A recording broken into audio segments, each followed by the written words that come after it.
I do talking head videos every once in a while too, and those do well too when it's like you find something that's just now starting to be talked about Yeah, and you yeah. do a video on that real quick. Yeah, and those are fun to make too. Like the last one like that I made was the Manjaro cinnamon using Vivaldi. Mm-mm-mm. That was the last time I did one of those, and people liked that video.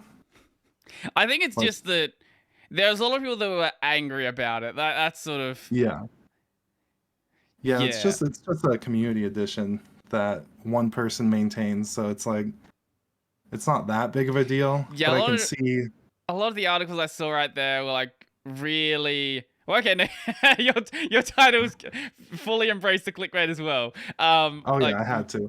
made it seem like it was gonna be like KDE Manjaro drops Firefox. Yeah, yeah, it's not. No. The first couple lines, I'm like, Manjaro cinnamon. Yeah. Okay. When it comes to clickbait, a lot of people, I think, a lot of people say they hate clickbait, but I think they sort of misinterpret the problem here. A lot of people hate being lied to. They hate being misinformed, but they don't hate clickbait itself. Like if you have like I could have probably come up with a more clickbaity title for that Linus Tech Tips video. Something like Linus Sebastian embraces Linux gaming. Something like that. Yeah, yeah, and see, you're right when it comes to the lying thing. If it's blatantly false, that's no good. But like you could like exaggerate a little bit or not really embellish, but you can be a little dramatic Yeah, in what you're saying, as long as it's still true and you immediately kind of what's actually going on in the first 30 seconds. yeah. That's what's important. Or yeah, embellishing is a good way to put it. Like when I did a video on the Arch Linux guided installer, like back in April, the title actually I need to change the title because it's actually a good program now. What did I call the video? Yeah, that thing sucked for a minute. Guided Arch installer is an absolute joke. Yeah. It was. Yeah, now it's decent. It has problems. Like It works better. Yeah, well, Last time it just didn't make any sense trying to use it. things like you still like when you set it up now, it still only does the basic partition configuration, so you get root, swap, and boot. But I always recommend that people have a home partition as well, and it doesn't do that at this point. There's other little things like that. I think you can't set the locale either. It just it just sticks with whatever the default is. But before, like if you typed B instead of A, it would just crash. Yeah, that's not good. Yeah, what I haven't used it in about 3 months or so I can't say if it's like working today. But Archfi, that's what I've used a couple different times to install Arch, and that one's pretty good because it doesn't give you a graphical interface, but it makes it a little prettier and it's very guided. It holds your hand through the entire thing. It's not Calamaris, but at least when I used it, it worked every single time I ever used it. I've had some people telling me to look at Archfi and maybe like compare the guided installer with Archfi, and I need to actually do a video on Archfi. I know everyone's already done videos on it, but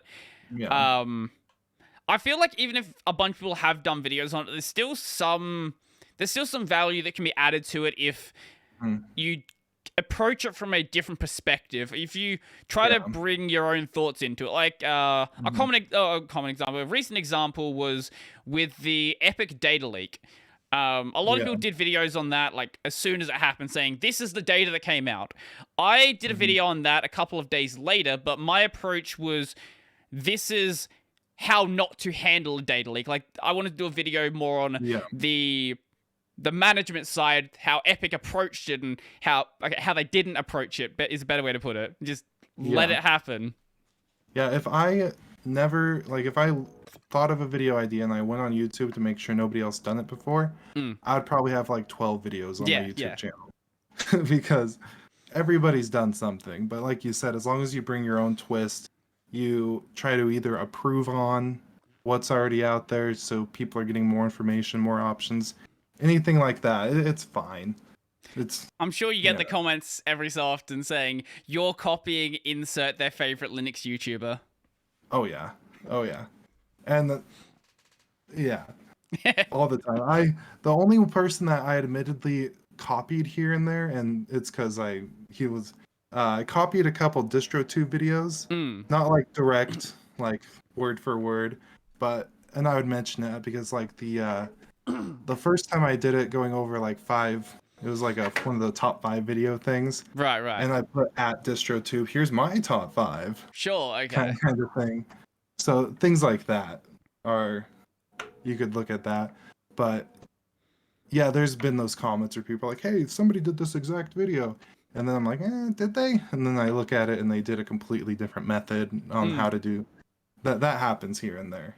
The one time where I would say, like, the only time I've seen someone actually copy a video, there was a video that Luke and Mental Outlaw did. It was a command line video? I think it was a command line video. See if I can find. Luke doesn't upload many videos. I should be able to find it.